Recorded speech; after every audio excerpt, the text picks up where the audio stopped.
지난주에 제가 여러분들과 나눈 말씀 혹시 기억하시나요? 시편 27편 앞부분을 우리가 1절부터 6절까지 하나님 편에는 두려움이 없다라는 제목으로 여러분들과 함께 말씀을 나누었었습니다. 하나님 편에서 두려움이 없다라는 것은요, 보통 사람들이 생각하듯이 하나님께서 내가 원하는 것을 얻게 하시고 또 원하는 대로 내 인생이 술술 풀려나가기 때문에 가질 수 있는 그런 확신이 아닙니다. 기독교 신앙이 가지는 선하신 하나님에 대한 어떤 신뢰와 확신은요, 모든 상황 속에서 그 모든 상황에도 불구하고 또는 그 모든 상황 때문에 고백할 수 있는 신앙의 내용이죠. 인생 자체가요, 불확실성으로 가득 차 있지 않습니까? 지금도 태풍이 어디로 어떻게 올라올지 정확하게 말할 수 있는 사람은 없습니다. 또 그것이 어떤 피해를 가져다 줄지도 우리는 모르죠. 우리는 이렇게 예상하지 못한 상황과 마주해야 되는 그런 두려움을 안고 살아가기 마련입니다. 이런 세상을 살아가면서요, 오늘 시편 27편의 1절처럼 여호와는 나의 빛이요 나의 구원이시니 내가 누구를 두려워하리요. 여호와는 내 생명의 능력이시니 내가 누구를 무서워하리요 라고 이렇게 고백할 수 있는 것은 신자의 특권이자 은혜인 줄로 믿습니다. 지난주에 이 27편의 이 구조에 대해서 제가 여러분들과 조금 나누었죠. 다시 한번 이것을 확인하고 오늘 본문인 7절 이하의 말씀을 여러분들과 함께 나눠보겠습니다. 먼저 1절부터 3절까지는 원수들과 싸우시는 하나님에 대한 확신입니다. 그리고 4절과 6절 사이에서는 여호와의 집에 살고 싶어하는 다윗의 열망이 표현됩니다. 그리고 7절부터 12절에서는 원수들로부터 구원해달라는 간구이고요. 13절과 14절은 하나님의 선하심에 대한 확신과 권면으로 되어 있습니다. 다윗은요, 어떤 건지 특정할 수는 없지만 두려움의 상황 속에서 하나님 때문에 두렵지 않다라는 이 확신을 보여주고 있는데요. 이 확신은 하나님의 집에 있을 때, 하나님의 임재 앞에 있을 때 더욱 강해진다. 그래서 내가 하나님 집에 있기를, 하나님의 아름다운 보기를 사모한다라고 다윗이 고백했다라고 여러분들과 말씀을 나누었습니다. 그래서 다윗은 오직 한 가지, 평생 하나님의 집에 살면서 하나님의 아름다움을 보면서 살기를 원하는 그 소원을 아뢰었던 거죠. 아무리 상황이 우리를 두려움으로 몰아간다고 할지라도요, 하나님 편에는 두려움이 존재할 수 없습니다. 그래서 다윗은 하나님 곁에서 하나님을 배우며 또 그 앞에서 살고 싶어 하죠. 이어지는 본문인 오늘 본문의 7절부터 14절은 하나님을 진정으로 의지하고 기다리는 사람은 결국 하나님의 보호와 인도를 확신하면서 기도한다는 것을 보여주고 있습니다. 특별히 7절부터 12절이요. 원수들로부터 구원해달라는 간구인데요. 이것을 또 두 부분으로 나누어 볼 수가 있습니다. 7절부터 10절에서는 일반적인 간구이고요. 11절과 12절은 구체적인 간구로 나누어집니다. 7절을 먼저 보면은요. 여호와여 내가 소리내어 부르짖을 때 들으시고 또한 나를 긍휼히 여기사 응답하소서라고 간구합니다. 다윗에 대한 하나님의 신뢰나 확신은요 분명합니다. 우리가요 여러분 시편을 읽으면서 이 간구하고 탄원하는 시를 읽을 때에 오해하지 말아야 될 것이 있습니다. 그렇게 하나님 도와주세요, 하나님 날 버리지 말아주세요 라고 이렇게 기도할 때는요, 하나님이 정말 날 버리시면 어떡하지? 하나님이 나를 도와주지 않으시면 어떡하지? 그런 불안감으로 드리는 간구가 아니라는 겁니다. 하나님은 반드시 나를 도와주실 거다. 하나님은 반드시 나를 버리지 않으실 거다. 하나님은 나를 원수들로부터 구원해 주실 거다라는 이 믿음의 확신을 가지고 간구하고 있다라는 사실을 우리는 꼭 기억해야지만 합니다. 이런 믿음과 확신이 다윗에게 있었습니다. 그럼에도 불구하고 다윗은 자신이 처한 상황을 또 봅니다. 그것은 현실이죠. 그래서 이렇게 부르짖는 겁니다. 자신이 얼마나 하나님의 긍휼하심이 필요했는지를 알고 있었던 것이죠. 이것은 환난 중에 있는 성도들에게 아주 중요합니다. 다윗이 구하고 있는 이 일반적인 간구는 하나님이 계시지 않는 것처럼 보이는 이 상황 속에서 다시 한번 하나님의 임재를 회복해 달라는 것입니다. 어떻게 보면 하나님은 함께 하고 계십니다. 그러니 하나님이 함께 하고 계시다는 이 믿음이 더욱더 회복되어지고 굳건하게 해달라는 기도일 수도 있는 것이죠. 이어지는 8절과 9절에서 다윗은 무엇을 언급합니까? 너희는 내 얼굴을 찾으라 하실 때 내가 마음으로 주께 말하되 여호와여 내가 주의 얼굴을 찾으리이다 하였나이다. 주의 얼굴을 내게서 숨기지 마시고 이렇게 이어갑니다. 하나님의 얼굴을 찾는다라고 다윗은 말합니다. 하나님의 얼굴을 찾는다는 것은요, 결국 하나님의 도우심, 하나님의 은혜, 하나님의 긍휼, 하나님의 자비를 구한다는 의미이죠. 그래서요, 8절을 풀어보면은 이런 말이 될 수 있습니다. 하나님께서요, 내 얼굴을 찾으라고 하셨죠. 그래서 저는 지금 주님의 얼굴을 찾습니다. 하나님의 웃으시는 그 얼굴을 보면서 제 마음에도 기쁨이 회복되게 하여 주세요. 하나님의 평안하신 그 얼굴을 보면서 제 마음에도 평안이 누려지게 해주세요. 이런 기도인 것이죠. 마치 아기가 환하게 웃는 엄마의 얼굴을 보면서 그 마음에 평온함을 누리는 것과 같은 이야기라고 할 수 있습니다. 여기서 중요한 것은 언제 하나님의 얼굴을 찾는가 하는 것이죠. 그것은 우리가 스스로 아무것도 할 수 없다라고 느낄 때입니다. 그 시간은 내가 그토록 괴로워하는 그 문제를 통해서 하나님께서 내게 말씀하시기 시작하는 때이기도 합니다. 그때 하나님은요, 내 얼굴을 찾으라 이렇게 말씀하십니다.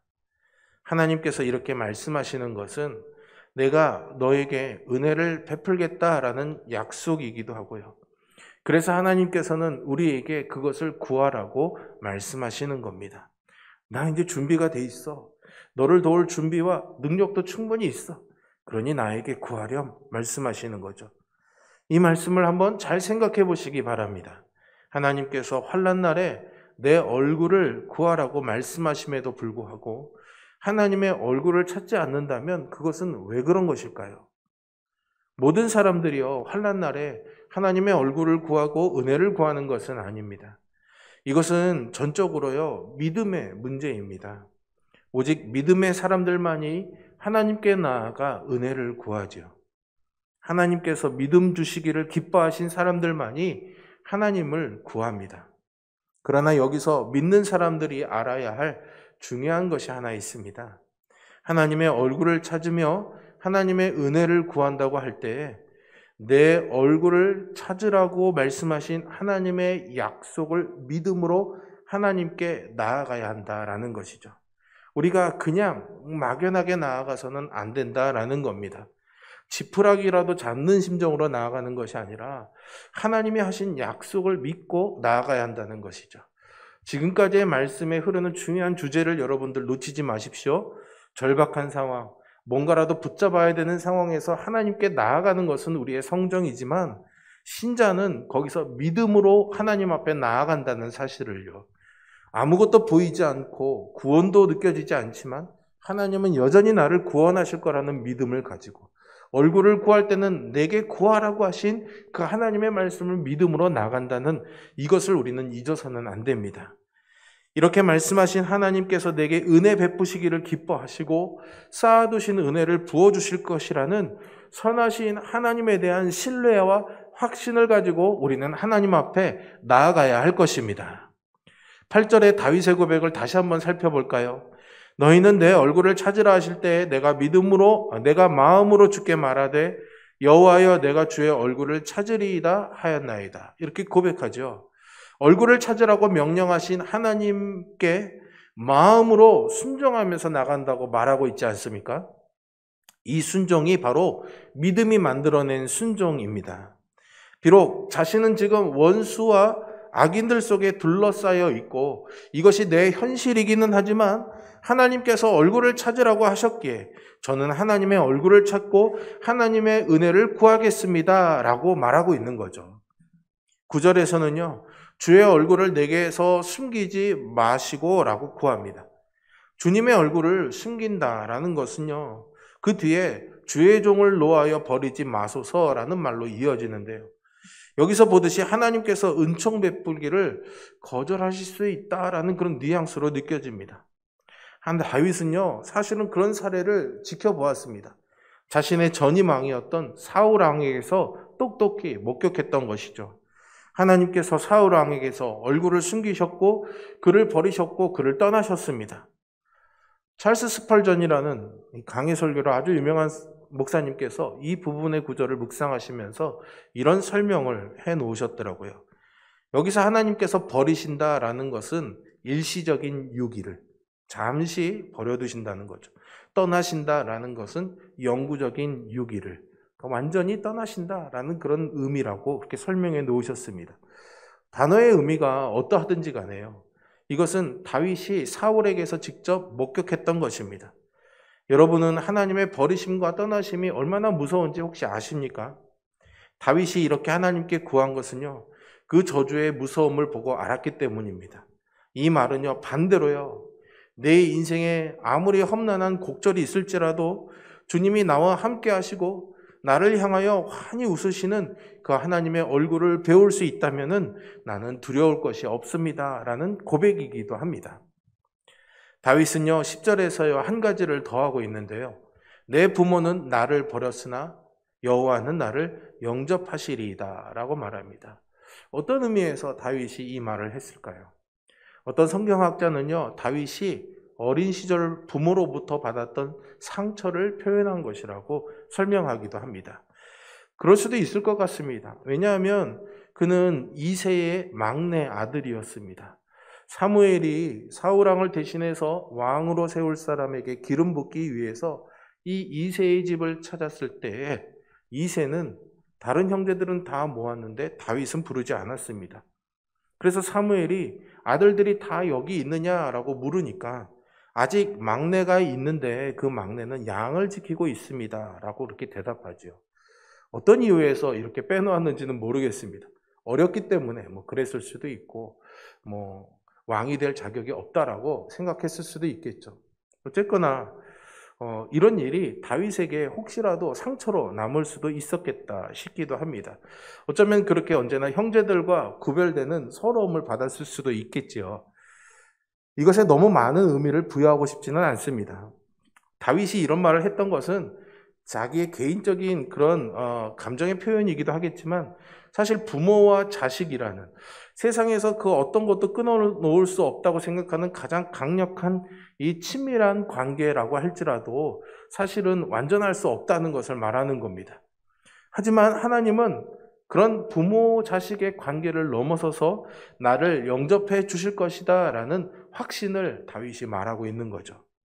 기도가 깊어지면서 다윗은 하나님에 대한 이 확신을 자꾸만 더 드러내고 있는 겁니다. 저는 기도의 은혜가 이런 거라고 생각합니다. 기도해서 필요한 것을 얻어내는 것은 1차원적입니다. 기도하면 할수록 하나님에 대한 신뢰, 하나님에 대한 믿음이 깊어지는 것이 저는 기도의 능력이라고 믿습니다.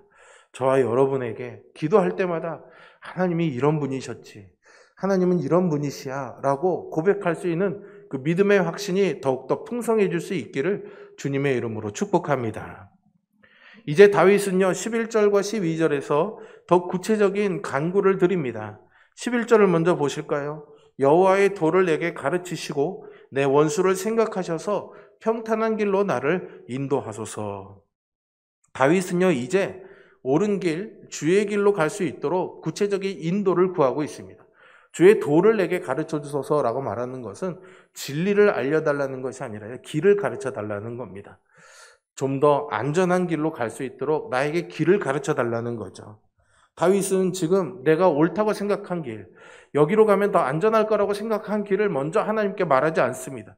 하나님, 저기로 가면 내가 안전할 것 같은데, 저쪽으로 가면은 내가 더 많은 것을 누릴 수 있을 것 같은데 그 길로 가게 해주세요 라고 기도하는 것이 아닙니다. 주의 도를, 주의 길을 가르쳐 달라는 것은 주님이 기뻐하시는 그 길로 가고 싶다라는 말이죠. 여러분들은 이렇게 기도해 보신 적이 있습니까? 주님의 길이 내가 가야 할 가장 좋은 길이라고 여기고 그것을 인정하신 기도를 말이죠. 선하신 하나님에 대한 신뢰가 없다면요, 사실은 이렇게 구할 수가 없습니다. 차에 보시면 여러분 내비게이션 있지 않습니까? 이 내비게이션이 이 제품마다 기능이 다 다릅니다. 저는 사실 길을 많이 아는 편이기 때문에 때로는 고속도로로 굳이 안 가도 되는 곳을 고속도로로 가라고 내비게이션이 안내하면은요, 무시합니다. 그런 일들이 겹치다 보니까 모르는 데로 갈 때 내비게이션으로 검색하고 꼭 스마트폰에서 다른 지도 앱으로 다른 길은 없나 자꾸만 찾아보고 확인해보고, 그래서 막 이렇게 여러 번 복잡한 과정을 거치게 됩니다. 의심을 하면은 자꾸만 다른 길을 찾게 되는 거죠. 신뢰할 수 없으면 그 길을 따라갈 수가 없는 겁니다. 하나님에 대해서도 우리가 이런 태도를 가지고 있을 때가 있지 않을까 생각해 봅니다. 하나님 분명히 이 길이라고, 아니면 우리에게 길을 말씀해 주시지 않을 때 내 생각에는 이렇게 가야 맞는 것 같은데, 이렇게 가야 될 것만 같을 때 우리는 혼란스럽고 의심이 생기게 되죠. 그 모든 것들을 내려놓고 하나님을 신뢰하며 따를 수 있는 이 믿음, 그것이 바로 주의 길을 내게 가르치소서라는 다윗의 기도이고 우리의 기도가 되어야 될 줄로 믿습니다. 특별히 내 원수를 생각하셔서라고 덧붙이고 있는 다윗의 이 고백에 우리가 귀를 기울여야 됩니다. 여기서 원수는요, 지켜보는 자들입니다. 다윗이 언제 넘어질까? 언제 실수할까? 언제 약점을 보여서 공격할 수 있을까? 다윗이 넘어지고 유혹에 빠져 죄를 짓기를 기다리고 있는 사람들입니다. 하나님이 그를 지켜주시니 그런 허점이 보일 때 공격하려고 기다리고 있는 것이죠. 다윗은 이렇게 자기가 넘어지기만을 기다리고 있는 원수들 앞에서 오직 주의 길로 행하기를 원한다고 고백합니다. 그리고 그 길로 갈 수 있도록 그 길을 가르쳐 달라고 구하고 있는 것이죠. 다윗은 지금요, 평안한 상황에서, 아주 안전한 상황에서 하나님께 구하고 있는 것이 아닙니다. 12절에서 보듯이 다윗의 전후 좌우에는 대적들이 있습니다. 다윗을 치려는 위증자와 악을 토하는 자들이 즐비합니다. 당장 결정해야 되는데 어떻게 해야 될지 모르는 이 다급한 상황에서도 다윗은 하나님께 묻고 있는 겁니다. 그들이 어떤 중상모략을 한다고 할지라도 내가 주의 길로 행한다는 이 확신을 갖고 있다면 무엇이 두렵겠습니까? 내가 좋아하는 길이 중요하지 않고 주님의 길이 중요합니다. 자기가 좋아하는 길로 가는 사람에게는 이런 확신이 있을 수가 없습니다. 두 종류의 사람이 있죠. 자기가 좋은 것만 선택하며 사는 사람이 있습니다. 그는 늘 자기가 좋아하는 것, 자기가 원하는 것, 자기의 취향을 따라서 살아갑니다. 이런 사람에게는 확신이 없습니다. 장래가 불투명하죠. 오직 지금 당장만이 있을 뿐입니다. 이런 사람은요, 취향과 기분을 따라 살아가는 사람입니다. 반면에 확신에 이끌려 사는 사람이 있습니다. 이 사람에게는 내가 무엇을 좋아하는가 보다 중요한 가치가 있습니다. 그는 무엇이 옳은가? 무엇이 하나님의 뜻인가? 무엇이 하나님을 기쁘시게 하는가 생각합니다. 그리고 하나님께 주의 길을 가르쳐 달라고 기도하지요. 그리고 그 길로 걸어갑니다. 이런 사람은 확신에 이끌려가는 사람입니다. 그리스도인이 바로 이런 사람인 것이죠. 확신에 이끌려 살아가게 되면요, 주위에서 누가 뭐라고 하든지 간에 그 길에 얼마나 어려운 것이 있든지 간에 문제가 되지 않습니다. 어려움은 되겠지만 그것이 이 사람을 멈추게 할 수 없습니다. 이것이 하나님의 사람들, 하나님을 믿는 사람들이 살아가는 방식이어야 합니다. 여러분들의 삶은 어떻습니까? 다윗은 비록 원수들에게 둘러싸여 있지만 두려워할 이유가 없습니다. 자기의 생명이 대적들이 아닌 하나님의 손에 있다는 것을 확신하고 있기 때문이거든요. 이것은 어떤 훌륭한 그리스도인이 다윗과 같은 사람만 할 수 있는 고백이 아닙니다. 이 고백은 여기 앉아있는 우리 모두, 어느 누구나 다 할 수 있는 고백이요, 우리의 영광이 되어야 할 것입니다. 이제 기도는요, 13절에 이르러서요, 절정을 이룹니다. 내가 산자들의 땅에서 여호와의 선하심을 보게 될 줄 확실히 믿었도다. 여기서 다윗이 말하는 산자들의 땅은 이 땅 위에서 사는 동안을 의미합니다. 그러니까요, 죽어서 본다는 말이 아닙니다. 대부분 이 신앙이 사후세계와 연결이 많이 되는데요, 여기서는 힘들지만 죽어서는 더 좋을 거야. 그런데 여러분, 우리에게는 사는 지금의 문제가 있잖아요. 우리는 지금도 행복하고 싶잖아요. 성경은 언제나 우리가 이 땅에서의 삶과 하나님 나라에서의 삶을 구별하기는 하지만 결코 이 땅에서의 삶을 천대하지 않습니다. 살아서도 우리는 하나님의 능력을, 하나님의 영광을 볼 수 있는 믿음을 가지고 살아가야 됩니다. 다윗에게는 그 믿음이 있었던 겁니다. 그래서 우리도 살아있는 모든 순간에 우리의 인생의 여정에서 하나님의 선하심을 볼 것이라고 믿고 확신해야 되겠습니다. 하나님의 선하심을 볼 것을 믿는다라는 말은 단순히 자기가 원하고 바라는 것들이 그대로 이루어질 것이라는 기대와는 다릅니다. 하나님께서 내 인생의 모든 여정 가운데서 그리고 내가 겪는 모든 일들에서 궁극적으로 하나님의 선하신 뜻을 이루실 것이고 내가 살아있을 때 그것을 보게 될 것이라고 고백하는 것이죠. 사실은요, 보고 안 보고는 중요하지 않다고 저는 생각합니다. 그것을 보게 될 것이라고 믿고 살아가는 것이 저는 더 중요하다고 생각합니다. 너무나 많은 것들이 우리 인생에서요, 그 의미들을 다 드러내지 않을 때가 있습니다. 왜 이런 일이 일어나는지, 왜 이런 상황이 나에게 주어졌는지 우리는 그 의미를 하나님 앞에서 알고 싶어 하지만 다 풀어지지 않을 때가 있죠. 하지만 세월이 흘러 가다 보면은 하나하나 그 의미가 펼쳐질 때가 있습니다. 그 가운데서 우리는 하나님의 선하심을 보게 되는 것이죠. 이것 외에 우리가 봐야 될 것이 뭐가 있겠습니까? 우리 인생의 여정이 진행되면서 우리가 무엇을 볼 수 있을까요? 하나님의 선하심이 바로 이런 것이었구나. 그때 그 시간에는 몰랐지만 이런 깊은 은혜가 있었던 것이었구나. 이것을 볼 수 있는 기쁨이 우리 모두에게 있기를 주님의 이름으로 축복합니다. 다윗은 자기의 인생에서 이런 은혜를 경험했습니다. 그래서 그것을 확신할 수가 있었던 것이죠. 그래서 내가 산자들의 땅에서 여호와의 선하심을 보게 될 줄을 확실히 믿었도다라고 고백할 수 있었던 겁니다. 여러분, 이것이 다윗만의 경험이고 고백이겠습니까? 아닙니다. 그래서 다윗은 사람들에게 이제 이렇게 말합니다. 너는 여호와를 기다릴지어다. 강하고 담대하며 여호와를 기다릴지어다 라고 말이죠. 다윗의 확신은요, 이제 다른 사람들에게 주는 권면으로 이어집니다. 이것이 신자가 가지는 능력입니다. 자신의 확신을 누군가에게 전할 수 있다는 거죠. 생명을 나누는 겁니다. 그리고 다윗의 이 권면의 핵심은 바로 기다리라는 것입니다. 어떤 성경학자들은요, 이 구절을 왕인 다윗이 한 모든 기도에 대해서 제사장이나 선지자가 주는 응답이라고 봅니다.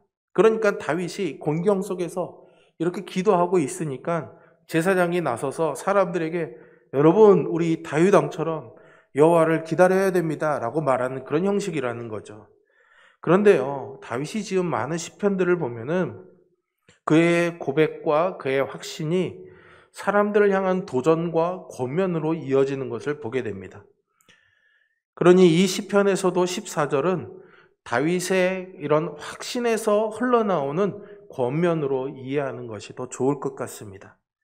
확신에 찬 사람은 이렇게 누군가에게 말하는 존재가 됩니다. 하나님은 우리에게 그런 존재라고 합니다. 누군가에게 말할 수 있는 존재. 무엇을요? 나는 이렇게 좋은 일을 경험했어. 나는 이렇게 위기를 넘어왔어. 라는 것이 아니라 나는 그 위기에서 구원하시는 하나님을 만났어. 그 위기 속에서, 그 환난 속에서 하나님이 나에게 이런 선하신 분이셨어 라고 말할 수 있는 존재를 찾고 있는 거죠. 그래서 우리는 그렇게 우리를 사용하실 수 있도록 하나님을 기다리라고 말하고 있는 겁니다. 기다림. 이 기다림이란 말보다 더 우리의 신자의 정체성을 잘 표현할 수 있는 말은 없다고 저는 생각합니다. 신앙이라는 게 그렇지 않습니까? 믿는다. 앙은 바라본다는 것 아니겠습니까? 무언가를 바라보고 믿고 기다리는 것이죠. 그런데 이 기다림은요, 어떻게 되지? 안 되면 어떻게 되지? 이런 움츠림으로 기다리는 기다림이 아닙니다. 다윗의 권면을 잘 들어보세요. 다윗은 강하고 담대하며 여호와를 기다리라고 말합니다. 확신을 갖고 굳은 마음을 가지고 기다리라는 겁니다. 이것이 바로 확신하는 기도이죠. 하나님의 선하심을 확신하는 기도입니다.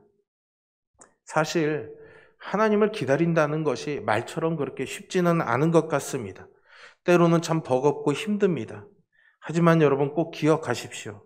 하나님께서 이런 기다림을 통해서요, 우리의 약함 속에서 당신의 강함을 드러내는 그 능력을 보여주실 것이라는 것을 말이죠. 어쩌면 우리에게 이 기다림이라는 시간은요, 우리의 약함을 우리 자신이 알고 배우고 인정하는 시간이라고 할 수 있습니다. 그리고 그 과정에서 하나님은 당신의 강함을 온전하게 드러내실 것입니다. 쉼없이 무너져 내리는 그 인생을 살아가는 우리들에게 확실한 것이라고는 아무것도 없는 우리 인생에서 우리가 무엇을 붙잡고 무엇을 의지하며 살아가야 할까요?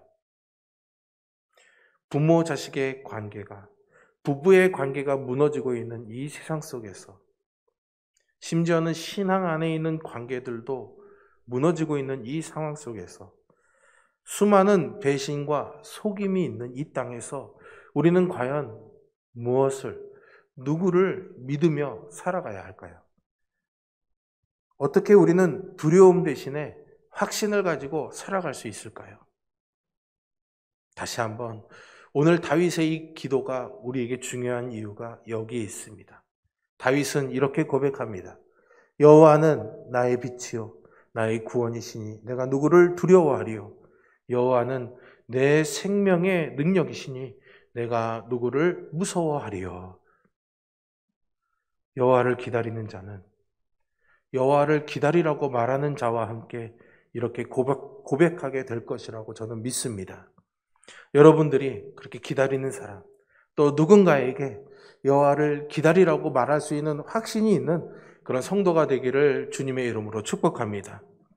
이 진정한 고백의 의미를 마음에 잘 새기면서 주께서 주시는 은혜를 누리며 살아가는 견고한 믿음의 삶을 사시는 우리 모두가 되기를 주님의 이름으로 축복합니다. 기도하겠습니다.